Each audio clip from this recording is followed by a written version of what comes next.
As Ukraine's been under a massive attack targeting the capital, Kyiv. Kyiv city cameras catching the moment. It was around 5:30 a.m. local time when the bombs struck. 2 moments apart in almost the same place. Another flash coming up just where you've seen that one. And then towards the far left of the screen, a little later, you will see another explosion. That's the far left as we look at it. We'll stay with those images. On the ground, the destruction became all too clear for everybody to see. The death toll is at least 21. Children are among that number. And of course, it's a fortnight since the peace summit between US President Donald Trump and the man that he openly admires. There's that third explosion just to the far left of camera. Let's go back to, yes, it's just 2 weeks since Trump met Vladimir Putin. Putin, of course, the man he openly admires, a wanted war criminal, we remind you, Russia's authoritarian president. Peace has never looked further away. Our report starts at Ukrainian homes bombed by the Russians. Shell-shocked residents find comfort where they can as rescue workers pick through the rubble of their apartment building. Russian strikes hit Kyiv as the city slept. It was the second deadliest wartime assault on Ukraine's capital. I heard a loud explosion which hit the neighbouring flat. Then a door fell on me. The entire flat was destroyed, as were our cars. Honestly, this has never happened before, that they attacked so close to me. In any case, everyone is suffering now. It's everywhere. According to the Ukrainian army, Russia struck around 20 targets in Kyiv overnight, with hypersonic ballistic missiles and around 600 drones. President Zelensky accused Russia of choosing arms over negotiations, as it still does not fear any consequences. Outrage also after the overnight barrage damaged the headquarters of the European Union mission in Kyiv and the British Council.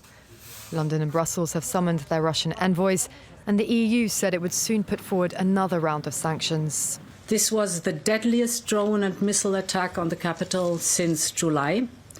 And it was an attack also on our delegation. I just spoke with our deputy ambassador, and I'm relieved that none of our staff were harmed.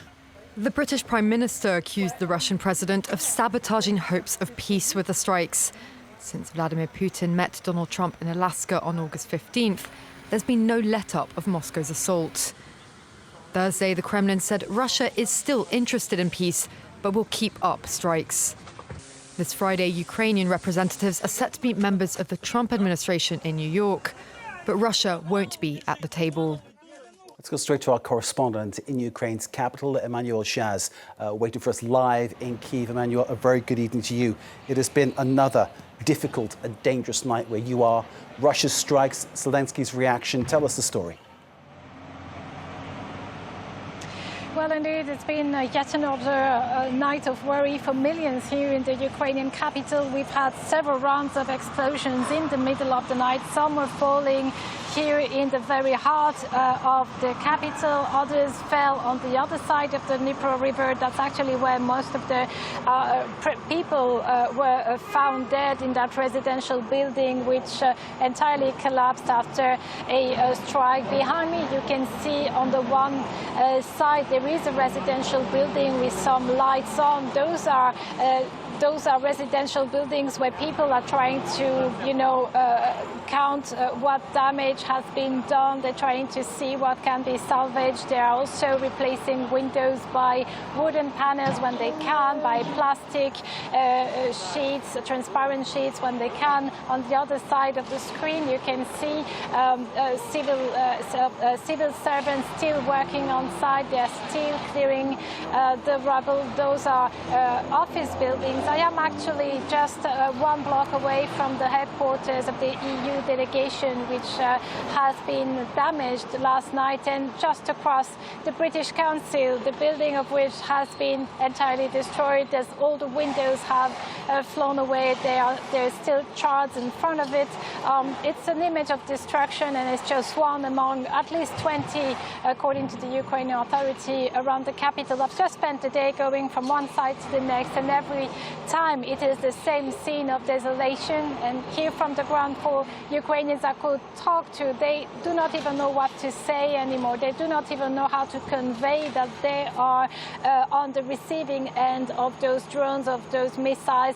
1,600 drones, 31 missiles were thrown by Russia last night. Even if the vast majority of it was shot down, intercepted by the Ukrainian air defense, it still causes extensive damage.